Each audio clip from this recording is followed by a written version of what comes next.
उस गांव के एक निवासी ने मुझसे प्रश्न किया कि भैया जी, क्या अपनी भक्ति को सिद्ध करने के लिए, भक्ति की पराकाष्ठा पर पहुंचने के लिए सत्संग सभाओं में जाना जरूरी है? क्योंकि सत्संग में कुछ ऐसा ही प्रसंग रखा गया था। उस प्रसंग को सुनकर के वो व्यक्ति थोड़ा असमंजस में था, इसीलिए वो ऐसा प्रश्न कर रहा था। उसका कहना था कि क्या हम घर में रह करके अपना इष्ट का भजन पूजन करके अपनी भक्ति को पराकाष्ठा पर नहीं ले जा सकते? प्रश्न बड़ा ही रोचक है और विचारणीय भी है, क्योंकि ये प्रश्न अकेला उसी का प्रश्न नहीं है। ऐसा प्रश्न बहुत से भाइयों का है, बहुत से लोगों के अंदर में ऐसी विचारधारा पलती है। तो आइए आज हम थोड़ा सा इस पर विचार करते हैं।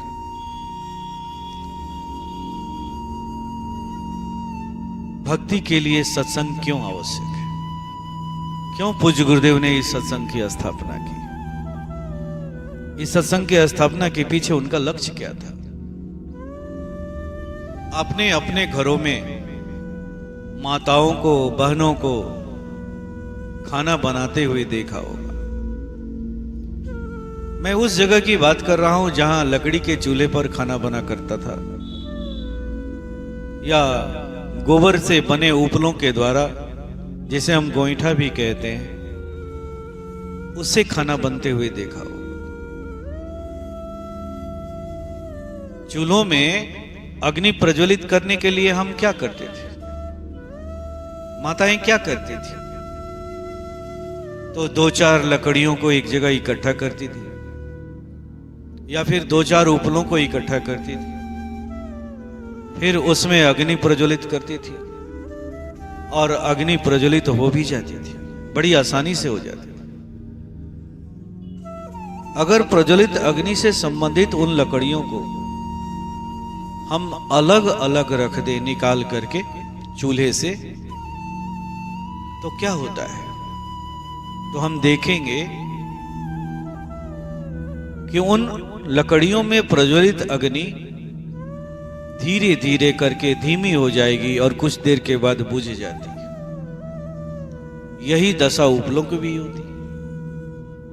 अगर उपलों को अलग अलग हटा करके रख दे तो उसके अंदर की भी अग्नि धीरे धीरे धीमी हो जाएगी और एक समय ऐसा आएगा कि वो बुझ जाती है। फिर उन लकड़ियों को जब एक जगह इकट्ठा कर देते हैं तो पुनः अग्नि प्रज्वलित हो जाती है, उपलों में भी अग्नि प्रज्वलित हो जाती। ठीक यही क्रिया भक्तों के साथ भी होती है। जब हम सत्संग सभाओं में होते हैं तो विभिन्न क्षेत्रों से भक्तगण पहुंचते हैं। उनकी श्रद्धा गुरु के प्रति अटूट होती है, अद्भुत होती है। इसीलिए तो वो आते हैं, इसीलिए तो वो इकट्ठा होते हैं। और फिर जब हम उनसे वार्तालाप करते हैं, उनके पास बैठते हैं, साथ बैठ करके ध्यान साधना करते हैं, तो हमारे भक्ति में भी अद्भुत गति आ जाती है, अद्भुत गति आ जाती है। एक भक्त की भक्ति और बढ़ जाती है, उसमें गति हो जाती है। ऐसा भक्त जब अपने अंदर में भक्ति के गति को अनुभव करता है, उसे एहसास करता है, उस पर गौर करता है, उस पर उसकी निगाहें जब पड़ती हैं, तो फिर वो आगे से उस सत्संग का दीवाना हो जाता है, दीवाना हो जाता है। अब उसकी नजरें एक जगह टिकी रहती हैं कि कब कहां सत्संग हो रहा है, मैं उस सत्संग सभा में जाऊं,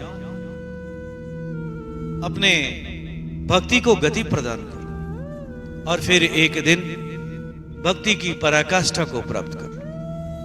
वो इसी फिराक में रहता है, इसी की चिंतन में रहता है। लेकिन जब वो घर में होता है, अकेला होता है, वर्षों से सत्संग में आना जाना छोड़ देता है, तो उसकी दशा क्या होती है? तो ठीक उस लकड़ी की तरह ही होती है, जिस लकड़ी को भिन्न भिन्न लकड़ियों से अलग हटा देते हैं तो उसके अंदर की जो अग्नि है धीरे धीरे कम होने लगती है और एक दिन बुझ जाती है। यही क्रिया होती है। हाँ, यहां पर वही भक्त अपने अंदर की भक्ति को, भक्ति रूपी अग्नि को बचाए रखने में सक्षम हो पाते हैं जिनकी भक्ति परिपक्व हो गई। अगर भक्ति परिपक्व नहीं हो पाई है तो ऐसे भक्तों की भक्ति अक्सर धीरे धीरे मिट जाती है, समाप्त हो जाती है। इसीलिए गुरु बार बार कहते हैं कि तुम्हें सत्संग सभाओं में जाना होगा। सत्संग सभाओं में जब जाओगे तो भिन्न भिन्न प्रकार के भक्तों से भेंट होगी। उनकी श्रद्धा का पुंज तुम्हारे भक्ति के पुंज को और बढ़ा देगा। उसकी संगति तुम्हारे अंदर में एक नई भक्ति की ऊर्जा पैदा करेगी, नई ऊर्जा पैदा करेगी, और तुम ऊर्जित होकर के यहां से लौटोगे, पाकर के धन्य हो जाओगे। इसीलिए गुरु बार बार इस बात को चेताता है। इसी के लिए तो वो सत्संग की स्थापना भी करता है। जिस सत्संग सभा में एक ही गुरु के 100 भक्त इकट्ठा होते हैं, 200 भक्त इकट्ठा होते हैं, 1000 भक्त इकट्ठा होते हैं, 10,000 भक्त इकट्ठा होते हैं, वहां पर अगर आपके भक्ति को गति नहीं मिलेगी तो फिर कहां मिलेगी? कहां मिलेगी? ऐसे जगहों पर तो बिना प्रयास के ही भक्ति में 4 चांद लग जाता है। बिना प्रयास के ही सब कुछ होने लगता है। बिना प्रयास के ही आपकी झोली भर जाती है। लेकिन जो लोग ऐसा एहसास करते हैं कि सत्संग सभाओं में जाने से उनको कोई फायदा नहीं हो रहा है, निरस्ता ही हाथ लग रही है, तो ये निश्चित जान लें कि ये निरस्ता उन्हें सत्संग से नहीं मिल रही है। ये निरस्ता उनके अंतर की निरस्ता है जो उनके सामने आ रही है। चाहे एक ही गुरु के 100 संतान हो, 200 संतान हो, 400 संतान हो, 1000 संतान इकट्ठा हुए हो, रात दिन गुरु की चर्चा हो रही हो, गुरु की बड़ाई हो रही हो, गुरु के कृतियों का गुणगान हो रहा हो, अगर वहां उन्हें निरस्ता महसूस हो रही है, वहां उन्हें निरस्ता का अनुभव हो रहा है, तो फिर कहां उन्हें भक्ति का पुंज प्राप्त होगा? फिर वो घर में रह करके कौन सी भक्ति का पुंज इकट्ठा कर लेंगे? ये थोथी बातें हैं। ये वो लोग करते हैं जो भक्ति पथ पर नहीं चल रहे होते, और नहीं चलने की वजह से इस तरह की बातों को कहते हैं और कह करके कन्नी काट करके निकल जाते हैं। यही सच्चाई है।